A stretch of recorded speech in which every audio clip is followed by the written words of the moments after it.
Hello friends, welcome back to the my new video guys and my YouTube channel guys. Today friends we are going to talk about guys how can we disable guys do not disturb mode setting in our Realme phone device.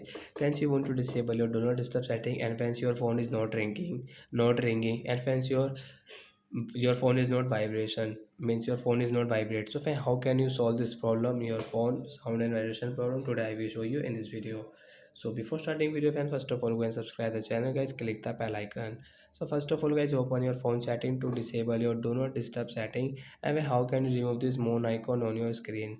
So friends, click on guys this sound and vibration guys, tap here and friends you can see the do not disturb setting as tap here.